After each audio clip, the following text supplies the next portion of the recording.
नमस्कार दोस्तों। हम लोग हिंदी के शॉर्ट्स वीडियो डाल रहे हैं। कक्षा 10वीं की हिंदी हम पढ़ रहे हैं, क्षितिज भाग 2। ठीक है ना? इन जो पाठ है इनमें हमने बहुत ही सिंपल वे में बहुत ही सामान्य तरीके से आपको बताने का प्रयास किया हुआ है। अभी भी अगर आपने उन पार्ट्स को नहीं पढ़ा हुआ है तो मेरी आपसे एक विनती है कि कम से कम आप इन वीडियो को देख लीजिए। 10 से 12 मिनट में हम इन वीडियो को समाप्त कर रहे हैं और ज़्यादा विजुअल्स का हमने इस्तेमाल नहीं कर रहे हैं। और मैं आपको इस बात का यकीन दिलाता हूँ कि आप इस चैप्टर को पढ़ने के बाद जैसा मैं आपको पढ़ा रहा हूँ, ठीक है, टेक्निकली और बहुत सारे ऐसे शब्द मैं आपको बताऊंगा कि शायद आपने हो सकता है कि पहले पढ़ते समय उन शब्दों को ध्यान नहीं दिया होगा। आपको पता है कि सीबीएसई ने 50% सीबीई बेस्ड एग्जाम कर रखा है, मतलब कि आप जो भी पढ़ेंगे उससे आप अपने सामान्य जीवन में किस तरीके से उसका प्रयोग करते हैं वो बहुत ही इंपॉर्टेंट है। इसलिए आप किसी भी सब्जेक्ट को पढ़िए, मैथ पढ़िए, साइंस पढ़िए, हिंदी पढ़िए, किसी भी सब्जेक्ट को पढ़िए आप उसमें थोड़ा-सा सोचिए कि कैसे वो सब्जेक्ट का पार्ट, वो कैसे वो विषय वस्तु हमारे डे टू डे लाइफ में किस तरीके से वो हमारी मदद कर सकती है, ठीक है? तो इस पॉइंट ऑफ व्यू से आपको पढ़ना है।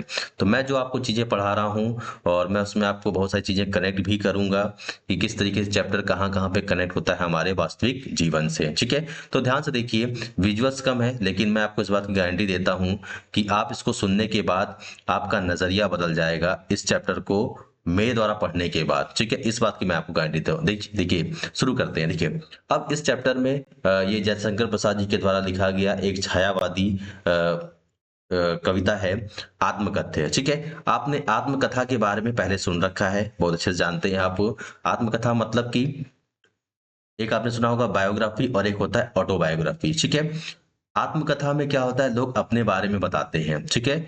और बायोग्राफी में, जिसको आप जीवनी बोलते हैं, उसमें क्या करते हैं कि किसी प्रसिद्ध हस्ती के बारे में लिखा जाता है किसी और के द्वारा, ठीक है? अब यहाँ पे प्रसाद जी से भी, जो कि हंस पत्रिका किसकी थी, मुंशी प्रेमचंद की, ये आपने सुना हुआ है, ठीक है? तो उसमें इनसे बोला गया कि आप एक काम करिए, आप भी अपनी एक आत्मकथा लिखिए, ठीक है ना? तो इन्होंने जो असहमति दर्ज की है उसी तर्क से पैदा ये आत्मकथ्य हुई है, ठीक है? तो आत्मकथ्य आप ये भी समझ लीजिए कि जीवन का पूरा अंश नहीं है लेकिन थोड़ा सा अंश है और यहाँ पे कविता के फॉर्म में दिया गया है, ठीक है? छायावादी शैली में लिखा गया है। छायावादी बहुत ही फेमस छायावादी जो वो है, छायावादी विचारधारा है, उसके 4 स्तंभ बड़े फेमस हैं। पंत जी हैं, है ना? निराला जी हैं, प्रसाद जी और साथ में महादेवी वर्मा जी, है ना? तो इनको आपको याद रखना है। छायावादी सूक्ष्मता के अनुरूप ही अपने मनोभावों को अभिव्यक्त करने के लिए शंकर प्रसाद ने बहुत ही ललित, सुंदर और नवीन शब्दों का इस्तेमाल किया है, बिंबों का सहारा लिया है। तो देखना है हमको, है ना, कि किन किन बिंबों का इस्तेमाल किया और किस तरीके से समझाने का प्रयास किया है। इस बात को ध्यान रखिए कि किसी ने उन्हें आत्मकथा लिखने के लिए बोला, उन्होंने आत्मकथा ना लिख करके उसी आत्मकथा ना लिखने के कारण को उन्होंने आत्मकथ्य कविता में दिखाया है, ठीक है? तो देखिए क्या है, मधुप गुनगुनाकर कह जाता कौन कहानी यह अपनी, ठीक है? अब मधुप का सीधा सीधा उन्होंने बताया है कि मन रूपी भंवरा, ठीक है? अब आपको ये बात समझ में आनी चाहिए कि मन रूपी भंवरा, है ना, हम खाली बैठते हैं, शांत बैठते हैं तो आपने देखा होगा कि हमारा जो मन रूपी भंवरा है कुछ ना कुछ गुनगुनाता रहता है, कुछ ना कुछ कहता रहता है। तो वही बात यहाँ जयशंकर प्रसाद ने बोली है कि मन रूपी भंवरा गुनगुना गुनगुना कर अपनी कोई ना कोई कहानी कहता ही रहता है। हम सबके साथ होता है, ठीक है? आप कुछ देर 10-5 मिनट के लिए बैठ करके देखिए चुपचाप, ठीक है? तो आप देखेंगे क्या कि कुछ ना कुछ, कोई ना कोई बात मन में उठती रहती है अगर आप अकेले बैठे हैं, ठीक है? उसके बाद मुरझाकर गिर रही पत्तियां देखो कितनी आज घनी, ठीक है? अब एक पेड़ है, ठीक है? आप पेड़ को आप इमेजिन करिए, है ना? पेड़ है, उससे पत्तियां गिर रही हैं, वो भी किससे गिर रही हैं? मुरझा करके गिर रही हैं, ठीक है? तो इसको क्या बोलना चाह रहे हैं कि हम सबकी उम्र डे टू डे कम होती जा रही है, ठीक है ना? अगर आप यहाँ पत्तियों का संबंध, क्योंकि देखिए छायावादी कविता है ना? ठीक है, तो आपको कुछ चीजें इनर मीनिंग में समझनी है। अब यहाँ पत्तियां क्या हो सकती हैं? उम्र से हो सकती हैं, खुशियों से हो सकती हैं। तो आपको दिमाग में रखना है कि हो सकता है कि ये जो उम्र रूपी पत्तियां हैं वो क्या होती जा रही हैं? मुरझा कर गिरती जा रही, मतलब कि कम होती जा रही हैं। जो पहले बहुत घनी थी, पहले जो बहुत ज्यादा थी, अब वो धीरे धीरे करके कम होती जा रही हैं, ठीक है? उसके बाद उन्होंने क्या बोला, इस गंभीर अनंत नीलिमा में असंख्य जीवन इतिहास, ठीक है? इस गंभीर मतलब कि इस भयानक, इस बड़े अनंत नीलिमा, है ना, जिसका कोई अंत नहीं है, इस संसार में अनकाउंटेबल, अनकाउंटेबल मतलब कि असंख्य, जिसको आप काउंट नहीं कर सकते हो, उतने जीवन इतिहास लिखे गए हैं। ठीक है, एक बात बहुत ध्यान से समझिए, है ना, आप या मैं या इस दुनिया में कोई भी इंसान जब अपनी आत्मकथा खुद लिखेगा, तो आप कहाँ तक कह सकते हैं कि वो पूरी सच्चाई लिखेगा? सोच करके देखिए, ठीक है, कि किसी ने ऑटोबायोग्राफी लिखी, क्या वो अपने सारे कांड लिख देगा? क्या वे अपने सारी जितनी भी गलतियां होंगी, जितने भी उसने गलतियां की होंगी, वो क्या सब लिख देगा? ठीक है, इसके लिए चाहिए होता है बहुत ही हिम्मत, सबके बस की बात नहीं है। ठीक है, तो लिखा है, उसी के लिखे आगे लाइन लिखा है उन्होंने, यह लोग करते ही रहते हैं अपना व्यंग मलिन उपहास, एक गंदा भद्दा मजाक करते हैं लोग। ठीक है, बहुत सारे असंख्य जीवन इतिहास लिखे गए हैं, और लिखने के बाद लोग एक गंदा भद्दा मजाक करते हैं। ठीक है, क्योंकि वो गट्स, वो चाहिए, वो गट्स जिसे हमारे अंदर होना चाहिए, और आत्मकथा हम लिख पाए। ठीक है, और एक सत्य आत्मकथा लिख पाए, जिसमें कुछ भी छुपाया ना गया हो, है ना, पूरी सच्चाई। ठीक है, उसके बाद कहते हैं, फिर भी तुम मुझसे कहते हो कि कह डालूं दुर्बलता अपनी बीती। फिर भी आप मुझसे कह रहे हैं कि मेरे ऊपर जो बीती है, जो मेरे ऊपर बीती कमजोरियां हैं, वो सब मैं आपको बता दूं। ठीक है, तुम सुनकर सुख पाओगे, तुम्हें तो मजा आएगा, क्योंकि तुमने क्या देखा, तुमने तो मेरी कमजोरियां जान लिया। ठीक है, जैसे हिटलर को बिल्ली से डर लगता है, तो आप तो जान गए हिटलर को बिल्ली से डर लगता है, आपने एक बिल्ली छोड़ दिया, बेचारा हिटलर मर गया। ठीक है ना, लेकिन होता क्या है कि जब कोई ऑटोबायोग्राफी लिखता है, तो जरूरी नहीं कि वो तुरंत पब्लिश करा दे। ठीक है, वो इंतजार भी कर सकता है कि हो सकता है उसके मरने के बाद पब्लिश कराई जाए बहुत सारी चीजें, है ना। ठीक है, ताकि वो रहे ना और लोग जान ना पाए, लेकिन एक धारणा बन जाती है। ठीक है, तो उन्होंने क्या बोला कि अगर मैं अपनी सारी कमजोरियों को, अपनी सारी वीकनेस को आपको बता दिया मैंने, तो तुम्हें तो सुनकर मजा आएगा, तुम्हें तो सुख मिलेगा, और देखोगे या गागर रीति, फिर उसके बाद आप ये जो कमी है, आप इसको देख पाओगे। ठीक है, गागर रीति को बहुत लोगों ने बहुत अलग तरीके से डिफाइन किया, मेरे हिसाब से ये जो गागर रीति है, आपको समझना है बहुत ध्यान से। ठीक है, कि देखिए, किसी भी बोतल में, पानी पीने वाले बोतल में आप पानी भरते हैं, और उस पानी को खाली करने वाले भी आप ही होते हैं। ठीक है ना, उस केस में जब आप पानी डालते हैं और पानी को खाली करते हैं, पानी भरते हैं पानी पीने के लिए, और पानी खाली करते हैं अपने पीने के लिए। ठीक है ना, क्या पता किसी और ने भरा है, उसके बाद आपने इस पानी को पी लिया। ठीक है, लेकिन समझना यहाँ पे है कि आप इस गागर रीति को देखेंगे, गागर घड़ा के लिए भी इस्तेमाल किया जाता है, कि क्या पता भरने वाला ही उसे खाली कर रहा हो, मतलब कि मैं ही मुंह बना करके बैठा हुआ हूं। ठीक है, इसको बहुत ध्यान समझना है, आपको बहुत ध्यान से समझना है। देखिए लिखा भी है, किंतु कहीं ऐसा ना हो कि तुम ही खाली करने वाले, जिस घाघर को, जिस जिस बोतल को मैं पीने के लिए, जिसका रसास्वादन करने के लिए मैं उसको भरता हूं, और मैं पी ही नहीं पा रहा हूं, कोई तीसरा व्यक्ति उसको पी जा रहा है। ठीक है ना, है ना, आप उसको खाली कर दे रहे हो, मैं बार बार घड़ा भर रहा हूं, आप उसको खाली कर दे रहा हो। अब ये होगा कब, इसको डे टू लाइफ में समझना है कि होगा कब, कब होगा ये, कि मान लीजिए मैं अपना सुख का जो भी चीज है मेरे पास, मैं उसको भरने की कोशिश कर रहा हूँ, उससे भरने की कोशिश कर रहा हूँ, अपने मन रूपी घड़े को, अपनी आत्मा को भरने की कोशिश कर रहा हूँ। ठीक है, लेकिन हो क्या रहा है कि लोग जब कोई दुर्बलता है, कोई कमी है, उसको टोंट मार करके, उसको पॉइंट आउट करके उस घड़े को क्या कर रहे हैं, उस सुख को कम करते जा रहे हैं। तो ये हुआ ना, गागर रीति हुआ कि नहीं हुआ, मैं किसी गागर को भरने की कोशिश कर रहा हूँ, भर भी रहा हूँ, पचला कि दूसरे लोग उसको खाली कर दे रहे हैं। ठीक है, तो वही लिखा हुआ है, कहीं ऐसा ना हो कि तुम ही तो नहीं खाली करने वाले इस गागर को, है ना।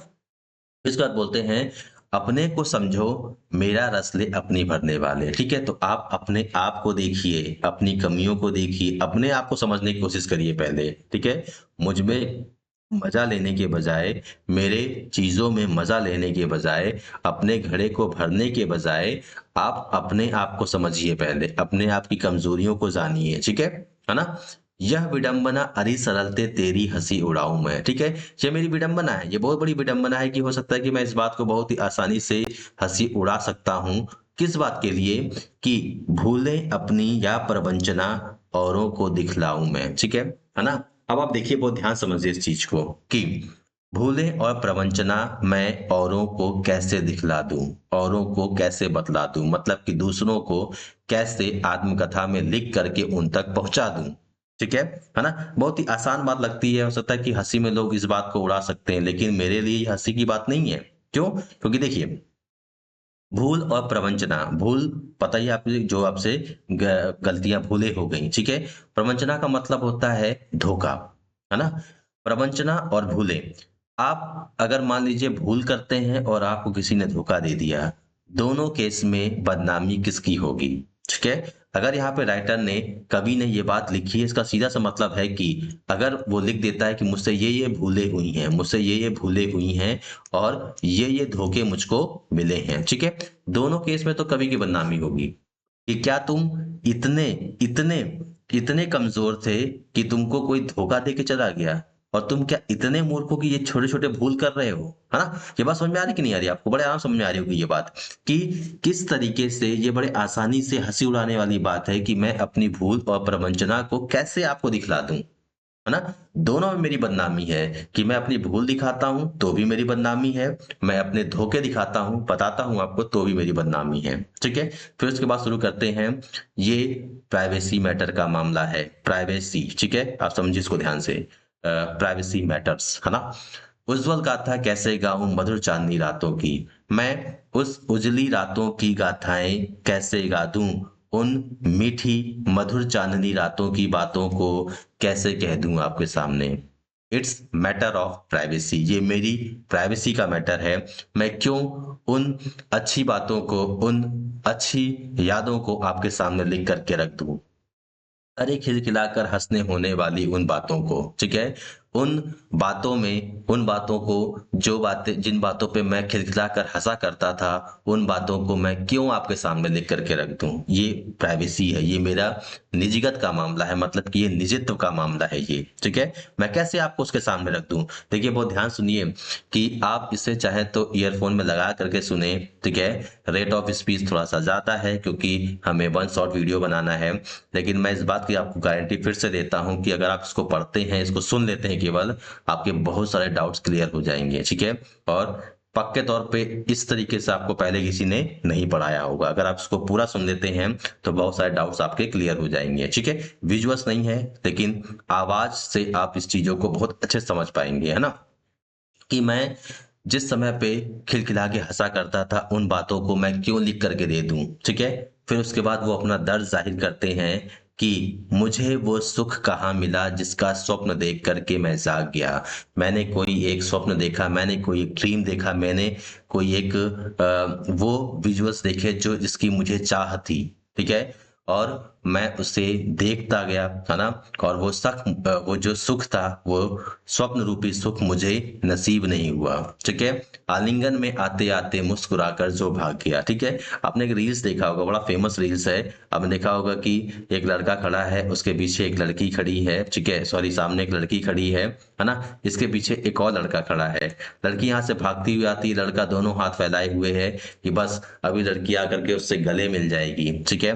लेकिन वो हाथों के नीचे से पास करके उस लड़के तक पहुंच जाती है जो इस लड़के के पीछे की तरफ खड़ा हुआ है, ठीक है। और ये बेचारा देखता ही रह जाता है और उसको मुस्कुरा करके वो बोलती है, ठीक है। ये आपने देखा होगा, ये रील्स देखा होगा जरूर, है ना। वही सेम काम यहाँ पे हुआ है किसके साथ हमारे कवि के साथ, जयशंकर प्रसाद जी के साथ हुआ है कि उन्हें वो सुख, वो स्वप्न रूपी सुख नसीब ही नहीं हुआ। जिस स्वप्न को उन्होंने देखा, जिस स्वप्न को देखकर वो जाग जाते हैं, वो उनके आलिंगन में आते आते मुस्कुराकर भाग जाता है, ठीक है। वो मुस्कुराकर टाटा करके चला जाता है और उनको नसीब ही नहीं मिलता है, ठीक है। उसके बाद उन्होंने उस स्वप्न के बारे में बताई, उस स्वप्न की सुंदरता के बारे में बताया, ठीक है। कि वो स्वप्न कितना सुंदर था, और वो स्वप्न सुंदर क्या है। बहुत से लोग यहाँ पे प्रेमिका लिख देते हैं, बहुत से लोग पत्नी लिख देते हैं, ऐसा कुछ भी आपको नहीं लिखना है। आप ये लिखेंगे कि स्वप्न कोई भी हो सकता है। मान लीजिए आज आप पढ़ रहे हैं और आपने एक स्वप्न देखा हुआ है कि आपके 10th में अच्छे नंबर आएंगे, ठीक है। तो वो भी स्वप्न हो सकता है, और वो स्वप्न इतना सुंदर है, इतना गजब है, जिसकी यहाँ पे वंदना की गई है कवि के द्वारा। क्या है कि जिसके अरुण कपोलों की मत वाली सुंदर छाया में, ठीक है। अब ये ऐसा ऐसा है जिसको उन्होंने पिक्चराइज किया है, बिल्कुल, है ना। कि किसी लड़की से पिक्चराइज किया है कि उसके जो लाल लाल गाल हैं, अरुण कपोलों का मतलब है कि उसके लाल लाल गाल हैं, और उसके लाल लाल गालों से ऐसा रेस निकल रहा है, ठीक है, बिल्कुल ऐसी रेज़ निकल रही है, इतने लाल-लाल गाल हैं कि सूरज की तरह बिल्कुल चमक रहा है।